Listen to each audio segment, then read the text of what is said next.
Christmas was always my season, not because of the gifts or the music, though I do love a good Mahalia Jackson carol, but because it brought my whole family under one roof. My hands had folded those wine-colored napkins into leaf shapes since Jovetta was 6 and couldn't even pronounce cranberry sauce. That scent of cinnamon apples, pine needles, and a hint of vanilla always made our home feel full, alive. But this year, something felt off. Not colder in weather, but in spirit. Quentin and Jovetta were busy, buzzing around with secret plans, holiday surprises, they said, but they left me out of all of it. I wasn't used to that. Used to be, they'd ask for my touch on everything, menus, colors, even which hymn we opened the church program with. I kept hearing my grandmother's voice in the back of my mind. Sometimes, silence is the sharpest sound in a house full of voices. And Lord, wasn't it cutting deep this year? It started small. I walked in on Jovetta closing her laptop real fast one afternoon, acting like a kid caught sneaking cookies. She gave me that fake, bright smile, said, "Oh, just boring work stuff, Mama." But something told me it wasn't. Then I heard her one night. She thought I was asleep. "She doesn't need to know. This ain't about her anymore," she said over the phone, whispering like shame had a shadow. I laid in bed wide awake that night, my heart heavier than the quilt over me. It stung in places I didn't know still had nerve endings. And I thought, did I stop mattering when I stopped earning? The church event was that Sunday, the annual Christmas slideshow. Always been a favorite of mine. I'd helped put it together for 20 years straight, music timed with photos, transitions smooth like butter. That night, I sat 2 rows from the front, clutching my purse, ready to see the moments I remembered most, and the ones they'd forgotten. The lights dimmed, the screen lit up. Quentin's awards, Jovetta's graduation, our son Marcus and his kids on vacation in Arizona, birthday cakes, baby showers, backyard barbecues, but not one photo of me. I waited. Thought maybe they were saving the best for last. They didn't. Instead, I watched myself fade into the background of other people's lives. There I was, barely. My hand passing a plate. My shadow on a wall behind someone else's celebration. They had cut me out of my own story. And Quentin, he chuckled, real low, the kind of sound you only notice when your chest's already cracked open. The applause came, loud, full of joy, but it didn't touch me. I smiled. I always do. People around me clapped and chatted about how beautiful it all was. I just nodded. Inside, I was unraveling. I thought of every night I stayed up with fevers and broken hearts, every school meeting I fought through, every bill I covered quietly when Quentin's investments went south. Maybe I care too much about being seen. Then again, maybe they care too little about the one who kept them from falling apart. I've taught them how to be proud, I thought, but they've forgotten how to be grateful. I said nothing. Not yet. But my silence, it wasn't quiet. It was a scream wrapped in manners. Dinner followed back home, casseroles and cornbread on the table, laughter echoing off walls I painted myself. They talked about the slideshow like it was the highlight of the season. I waited for someone to say, "Mama, we forgot you," or even, "How did that happen?" But no one did. Jovetta finally shrugged. "We just didn't have space for every little thing." And Quentin, patting my hand like I was 5, said, "It wasn't intentional, baby. You still know you're loved, right?" That word, still, sat heavy in my gut, like love was a clock ticking down, like I was lucky to still have any. I smiled. Then I stood and gathered plates. No one stopped me. In the kitchen, with my hands in warm, soapy water, I stared at the reflection in the window. The tree lights behind me blinked red and green like mockery. "You do everything to make others shine," I whispered, "and they leave you in the shadows." I heard Mama's voice again. "People don't forget what you did. They just forget it was you who did it." That night, I sat at the kitchen table long after they'd gone to bed, staring at that empty spot in the slideshow like it had something more to say. It didn't, but I did. 2 days passed since that slideshow. You'd think the sting would have faded, but instead, it settled deeper, like cold settling into old bones. I figured maybe a nice brunch would help me feel useful again. That's what we women do, right? Keep things going. I got up before the sun, slipped on my house slippers, and shuffled to the kitchen, made biscuits from scratch, fried up some catfish, and stirred those grits the way Mama taught me. Slow, steady, don't rush flavor. I laid the table just so. Silverware polished, plates warm, monogrammed napkins by each seat, the ones I had sewn when Jovetta was little. But when they all finally came downstairs, laughing and chatting about Sunday service and running errands, not a single one mentioned the food. Or me. They just grabbed their plates, fixed them like I was the hired help. Quentin didn't even sit down. Said he was fasting for clarity. I gave a soft, but inside, something twisted. Clarity. I knew that man's tricks like the back of my hand. He wasn't fasting for the Lord. He was avoiding eye contact. After brunch, I carried the dishes to the sink, alone, and heard Jovetta's voice float down the hallway. I didn't mean to eavesdrop, but when your name ain't being said, your ears learn to catch the unsaid. She gon' find out anyway, she whispered into the phone. We just need to hold tight till after the 24th. I stood there like the air had knocked the wind out my chest. She didn't know I was around the corner. I didn't breathe, didn't blink. I just listened. Hold tight till after the 24th. Her voice wasn't angry. It was calm, like she'd been planning, like something was in motion, and my knowing would only get in the way. That moment stuck to me like grease on fingers. I tried to shake it off. Maybe it was nothing. Maybe I'd misheard. But that little whisper burrowed deep, echoing louder than any shout. I went back to my room, trying to act normal. But nothing felt normal. I sat in front of my old vanity, the one Mama passed down to me. The mirror was dusty. I leaned in, and that's when I noticed the crack. Thin, right across the center like a silent wound. Funny how you can stare at something every day and never see it breaking. I stared at myself, not the mother, not the backbone, just a woman, fading. I reached for my journal. I hadn't written in it since Marcus's wedding years ago. I flipped to a blank page and wrote down the date. And that whisper. Then I wrote, when secrets echo through walls, they shake the foundation. Later that evening, I called to my youngest grandson, Tyron. You still coming to bake cookies with Grandma next week? He looked down. Dad said we might be busy. Might be? He shrugged. Yeah, we might be out of town. That was our thing. Cookie night. I'd been doing it since he could barely hold a spoon. But now, it was just a maybe. I checked the kitchen drawer for my cookie cutters, the ones shaped like reindeer and snowflakes. Gone. I asked around. Nobody knew where they'd gone. Jovetta said maybe they got tossed during that big kitchen cleanup. But I hadn't cleaned anything. No one had asked me. Traditions were vanishing like smoke, and nobody noticed. Or worse, they did and didn't care. Quentin came home late that night, still wearing his church clothes, smelling like incense and cheap cologne. Said he'd been helping organize the charity drive, all praise and purpose. He barely looked at me. I stood there folding laundry on the couch and said, Quen, are you holding something from me? He smiled, soft but cold. Not everything needs to be spoken to be understood. That line sat with me longer than his cologne. Felt like he was saying, you know what's coming. Stop pretending you don't. That night, I couldn't sleep. I laid in bed, still as stone, mind spinning like a dryer with one shoe in it, thudding over and over. That hallway whisper played in my head like a broken record. We just need to hold tight till after the 24th. What was coming? What were they waiting for? And why was I the only one being left out of my own life? I thought about how easy it is to disappear. Not all at once, but little by little. First in pictures, then in plans, then in voice. You blink, and you're a ghost walking through your own kitchen. I stared at the ceiling, chest tight with questions I couldn't ask, because the answers might hurt more than the silence.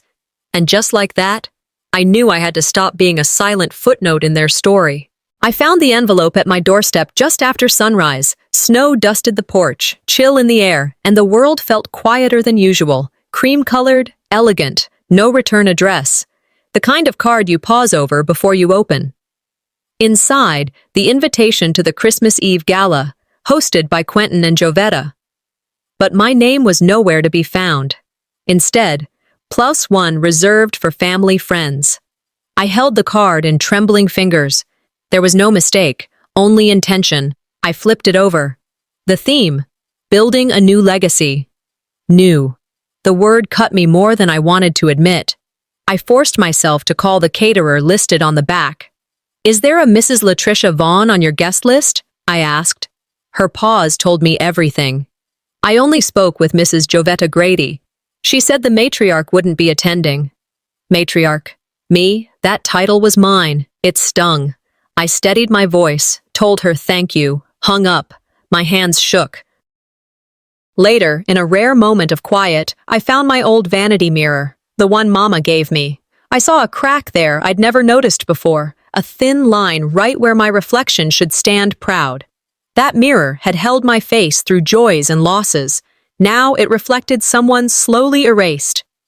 I opened my journal, the leather cover stiff, and wrote, "When secrets echo through walls, they shake the foundation." That afternoon, Sister Bernice knocked, bringing banana pudding and holiday cards. She chatted about the upcoming gala, how she looked forward to hearing the grandkids sing. My breath caught. They never told me about a performance. I said, "Oh, that'll be lovely." After she left, I sat in silence, listening to the sound of my own blood in my ears. Even friends knew more about my family's plans than I did. I caught Jovetta in the kitchen later, wiping her hands on a dish towel. I asked about the gala. She forced a smile. "It's just a light gathering."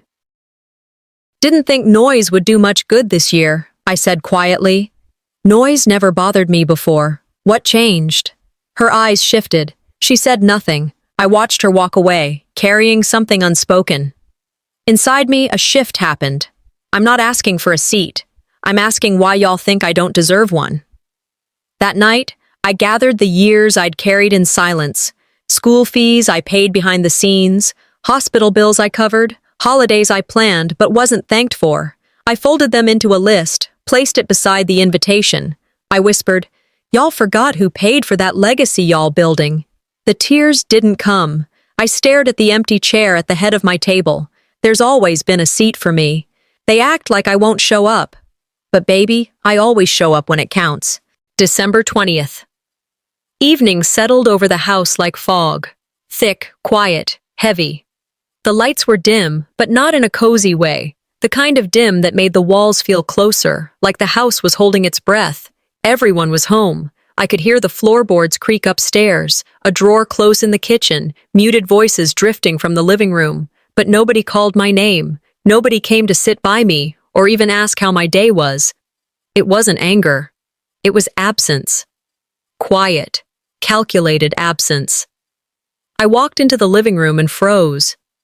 They were in the middle of something, papers spread out, voices low. Quentin looked up, eyes wide like a kid caught sneaking cookies. Jovetta blinked, then said too casually, "Oh, Mama, we didn't think you'd be up this late." I smiled, but it wasn't warm. "Well, I helped build this house. I figured I still had the right to walk through it." I saw it all laid out on the coffee table, event plans, guest lists, gift registry. But it was the draft mission statement that got me. "The Grady Legacy," it said across the top. Listed under Founding Pillars. Quentin and Jovetta. That's it. My name wasn't there. My history, absent. And then something else. A proposed legacy seat for an outside investor. They weren't just throwing a party. They were selling our story. I asked, calm as a sleeping lake. "So we're just rewriting history now?" Silence. Then Quentin said, "This is about growth, Mama. Evolution." That word again. Evolution. They wanted to evolve right past me. I went to my room and pulled out an old box of papers. Letters, report cards, photos, receipts. Buried under it all, an envelope I never mailed. Addressed to Quentin, back when he first left for college, I'd written him a letter explaining what it took to get him there. Extra shifts, loans, nights crying behind closed doors. I thought love would be understood without words. I thought loyalty would be remembered. But silence don't write history. It erases it. I whispered to that envelope, Maybe I should have told my story before they tried to erase it. A knock on the door, Pastor Green, said he just came to pray over me. Said someone in the family mentioned I wasn't feeling myself lately. That maybe I was overwhelmed, best to step back from heavy matters, for peace's sake. Peace? I smiled, hugged him gently, and said, Pastor, thank you for your concern. I'll keep your prayers with me. Then I walked him out and locked the door with a hand that trembled, not from weakness, but fury. Later, I took my journal and laid it open right on the kitchen table. Not tucked away, not hidden. I wrote every single thing I had done for this family, not out of pride, out of truth. I wrote about paying Jovetta's mortgage 1 year when her husband walked out. I wrote about the time I pawned Mama's earrings to cover Tyron's surgery. I ended it with, if they gonna tell it wrong, I'm gonna tell it loud. Then I opened my phone, tapped the voice memo app, and said my name. And I started talking, not to anyone in particular, but to the future. A few hours later, while trying to upload old pictures from my phone, I hit the wrong button and accidentally sent a photo to our family email thread. I didn't notice until the notification popped up. It was a photo from years back, Quentin and Jovetta arguing in the church basement. I'd taken it quietly, that day she threatened to leave the board. Then came a reply. Where did you get this? I leaned back in my chair, didn't panic, didn't rush to delete it. I just whispered, now they know, I still see everything. I got home earlier than usual that afternoon. The sky was low, gray, and heavy, like it was holding something back. Just as I stepped up to the porch, a breeze nudged the door open. It was unlocked, slightly ajar, not wide, but enough to make me pause. Inside, the house was still. Not quiet in a peaceful way, but in a something ain't right kind of way. On the console table by the door sat a folded piece of paper. I didn't recognize it at first, but the way it was creased and tucked so neatly, it looked intentional. I picked it up, my name on the outside, my handwriting. I opened it and froze. It was the letter I wrote to Quentin when he first left for college. Lord, that must have been over 25 years ago. I had poured myself into that letter, raw, tired, hopeful. Told him how I skipped meals to keep his books paid, how I sewed clothes at night to afford his dorm bedding, how every decision I made back then had his future in mind. I never mailed it. Thought the living proof of what I did was enough, but now, holding it in my hands like this, I felt like I was staring at a ghost version of myself. And I wondered, who pulled this out? And why now? Later that evening, I found myself at the church. Not for worship, not for fellowship. I had one purpose. Quentin was in the side study room off the sanctuary. The door was cracked. I stepped in. He looked up, startled. Mama, I thought you'd be at home resting. I didn't sit, just held out the letter. Why would you hide something I wrote you? His brow furrowed, genuine or fake, I couldn't tell. I don't know what this is, he said. I've never seen it. I stepped closer. You sure? 'Cause it was on the entryway table, folded just like this. He didn't move, just looked at the paper like it was burning through the air between us. I didn't put that there, he said, voice tighter now. Then maybe you didn't want it found. Maybe you needed it to stay buried so you could tell your version of things. His eyes flicked down. His mouth twitched like he wanted to argue, but didn't have the energy or the lie ready. I left without saying another word. Walking through the church hall felt like walking back through time. I remembered the Christmas services when folks used to call me First Lady Grady. When my pound cake was the first thing to run out at potlucks. When my presence meant something. I pushed the doors open and stepped out into the cold. Snow had started, light, slow, settling on my shoulders like a soft reminder. The world keeps moving, even when hearts freeze. I didn't cry. Not then. Just unlocked the car, sat in silence, and drove home with the heat off. I needed the sting. At home, the mail was scattered near the doorway. Someone had clearly been through it. And there it was again, the Christmas Eve invitation. But this time, it had been opened. Not just opened, changed.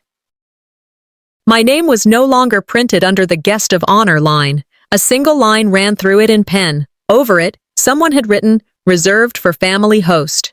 The handwriting wasn't Quentin's, and it sure wasn't Jovetta's either.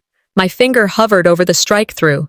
It wasn't just a correction. It was erasure. That kind of insult doesn't shout, it hisses. I sat down at the table, placed the invitation beside the letter I'd carried back from church. 2 pieces of paper that told the whole story better than any conversation could. I whispered to nobody. They don't get to decide whether I count. I reached for my journal, the real one, not the soft one I left for show. And I started writing. Names, dates, receipts, memories they didn't know I'd kept. The time I covered the taxes on Jovetta's house when she was 3 months behind. The time I paid for Quentin's hospital bill he swore he'd handled. Then I opened my laptop. I scanned the letter. The invitation. Attached both in a fresh email. To family thread. Subject line, 2 things you forgot. I hovered over send. Thought about what would happen next. About the silence that would come, then the panic, and then I clicked. 5 minutes later, my phone buzzed. It was from Jovetta. All it said was, "Where did you find this, Mama?" I stared at that screen like it was a mirror. I leaned back, heart steady, fingers still warm on the keys. Let them scramble now. I ain't never been the quiet one. They just stopped listening. The morning after I sent that email, the air inside the house felt heavier than usual. Light filtered through the blinds in thin, sharp lines, slicing across the floor like quiet judgment. I was alone, mostly. The ticking of the wall clock kept me company, along with the occasional sound of tires crunching old snow out on the road. Winter had its way of pulling everything quiet, even the pain. I sat at the kitchen table, phone in hand, and hit play on that video again. The one I had stored, but never really listened to with open ears. Quentin and Jovetta, down in the old church basement. The camera was a little off-center, but the voices were clear. "You can't keep her in the dark forever," Jovetta said. Not loud, not soft either. Just sharp. I paused it, rewound, played that part again. "You can't keep her in the dark forever." Something in my chest shifted. It wasn't just an argument. They were deciding something about me. That clip wasn't evidence. It was confession. I said it out loud, though no one was around to hear. They never thought I'd still be listening. Around noon, I passed by Jovetta's room. Her door wasn't all the way closed. Inside, her voice was cracked, rising.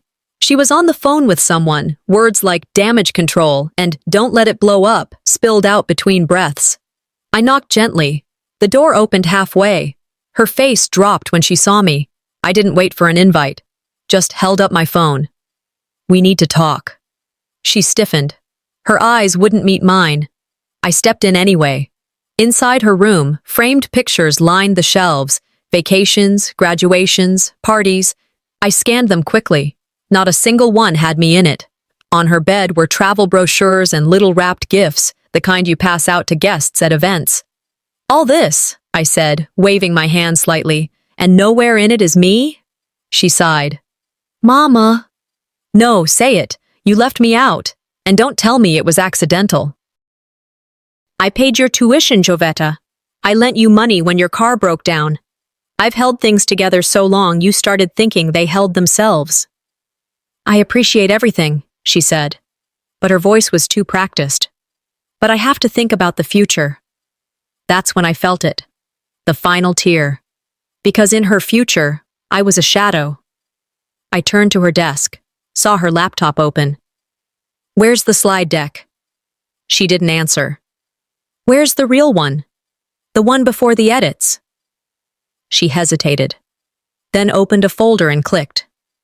Showed me version histories, old file names. I sat down slowly and looked. Slide by slide. My name removed. My face replaced by a church logo. The title I once carried. Scratched clean. "They didn't just edit me out," I said. "They erased me. Silently." Her phone rang. She stepped out to take the call. Left me there with a slideshow that told a lie and a truth too bitter to ignore. I didn't cry. I opened my journal and wrote, not quietly. Not like some secret confession. I wrote names, moments, grit. I closed her laptop, took a deep breath, reached into my purse and slipped a USB drive inside, loaded it with the original video, the unedited slides, the letter I had sent to the family. I stood up, brushed off my coat, and walked out of that room. Didn't slam the door, didn't look back. Down the hall, my steps slowed near the kitchen. I smelled the faint scent of coffee. The house was still, like it was watching me now. Then came the knock. Not hesitant, firm. I walked to the front, opened the door. 3 folks stood there, church committee, ledger in one hand, looks too polite to be real. One of them said, "We need to talk about your name in the gala program." I didn't flinch, didn't blink, just opened the door a little wider and said, "Then come on in." That night, as dusk settled into long shadows, I stood in front of my mirror. The dress I'd chosen was simple, navy blue, modest, the kind my younger self would have been proud to wear. I tucked the USB drive, the slides, and the letter into my purse, took a breath. The house behind me was unusual silent. Jovetta's light was off. Quentin's study dark. Snow drifted outside, flakes slow and deliberate. I stepped out into the night, boots crunching, every step solid with resolve. The gala hall was dressed in silver and white. I arrived early. Guests milled, chatting under chandeliers, not expecting me to take the spotlight. Whispers trailed behind me as I passed, some polite, some sharp like knives. I ignored them and walked straight to my seat near the front, chest lifted, shoulders steady. Jovetta's greeting froze when she saw me. Quentin shifted in his chair, face tight. For the first time in a long time, I felt control. Lights dimmed. The slideshow began. First came the edited version, family photos, holiday memories. But then the screen flickered. The slides rewound and reloaded. My version flickered in, unedited. My name appeared, my face. And then the church basement clip. Jovetta's voice, cold and clear.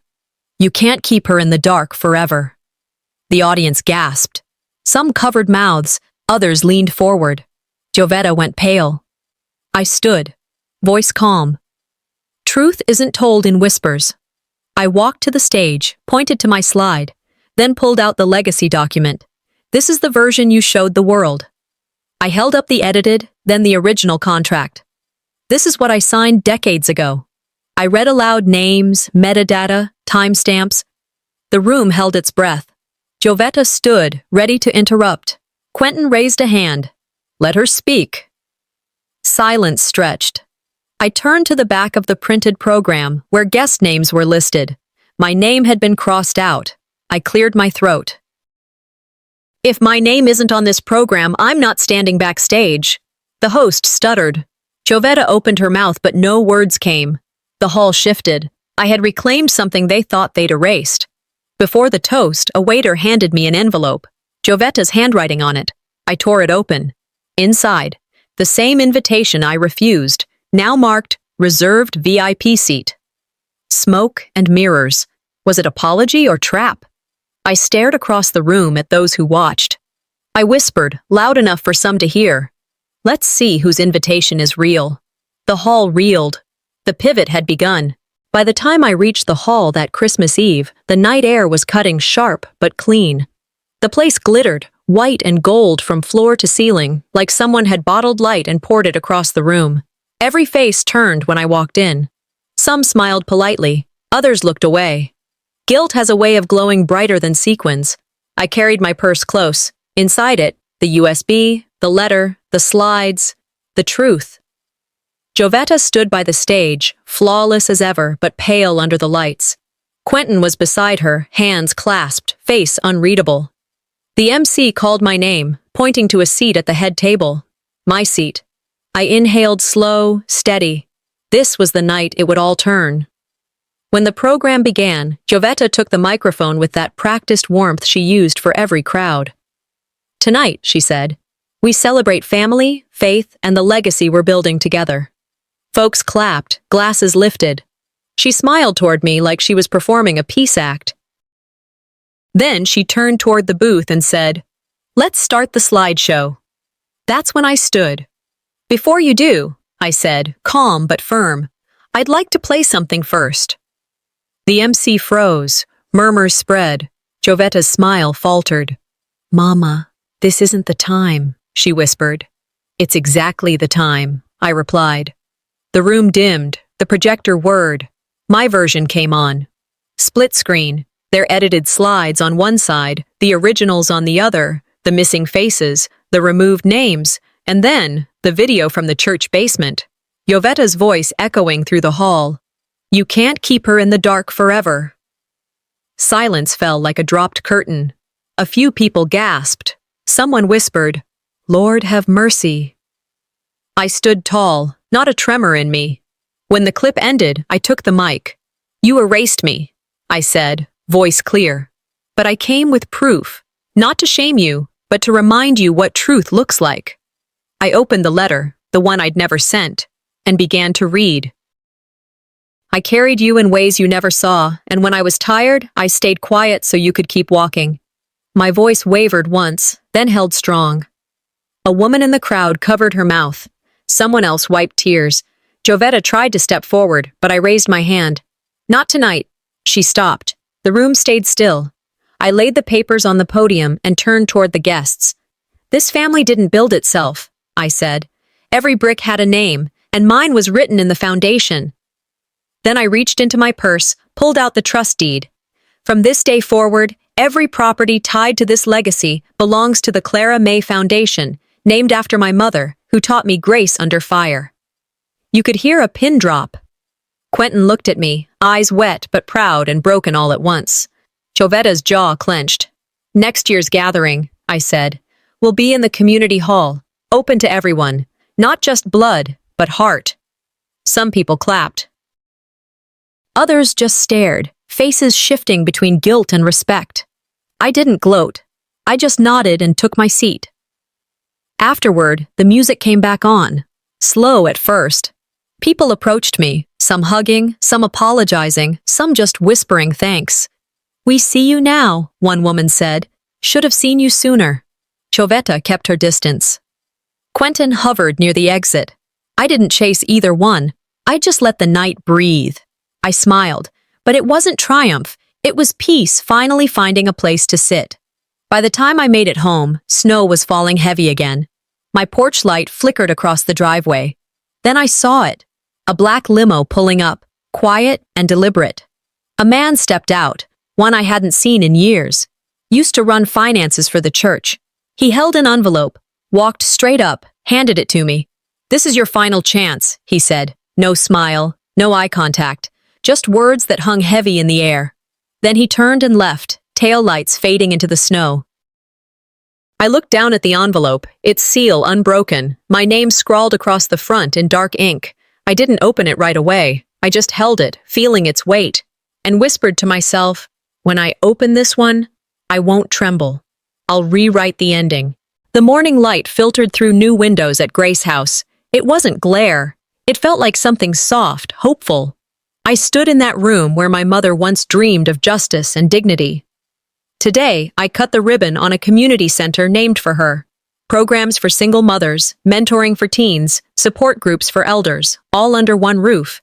Faces showed up. Neighbors, old church sisters, people I once taught. Some stranger drawn by word. I gave a speech, short, honest, full of legacy and faith. I spoke of resilience, of how my mother built me, and even my father's silence had its weight. I held that weight without letting it drown me. Later, I got a call from Quentin's representative. He was sending a donation. I told him, "No strings attached. This is boundary, not forgiveness." That got them silent for a while. Then Jovetta asked to meet. In the meeting, I listened, then spoke. No blame, no hate. But I made clear, healing doesn't mean I accept being forgotten. "And I may not hate you," I said, "but I no longer carry you." I made changes. Updated my will, named my granddaughter Kira executor. Began storytelling workshops for elder Black women. Grace House became a vessel for voice, not vengeance. A local journalist showed up that day. She interviewed me. Before evening, the story went viral online in our neighborhood circles. My phone buzzed with messages from people I never met. On New Year's morning, I visited my mother's grave. I laid the gala speech beside her marker, placed the unopened letter from my father next to it. That letter surfaced in church archives, a man's guilt, long held, asking for forgiveness. I read it, slow, steady. I did not cry. I smiled, because I finally understood. Mercy doesn't need tears. At brunch, Grace House was full. Family, friends, strangers. I raised my glass. To truth, peace, and to those who never got either. The room stood. People shared lessons from what they'd seen. A little girl asked, "Will you write a book?" I smiled. I already did. It's living. When the crowd thinned, my phone rang. Unknown number. A calm voice said, "I knew your mother, and I know what she left behind." I clutched the phone, heart quiet but awake. "Tell me everything," I said, voice steady.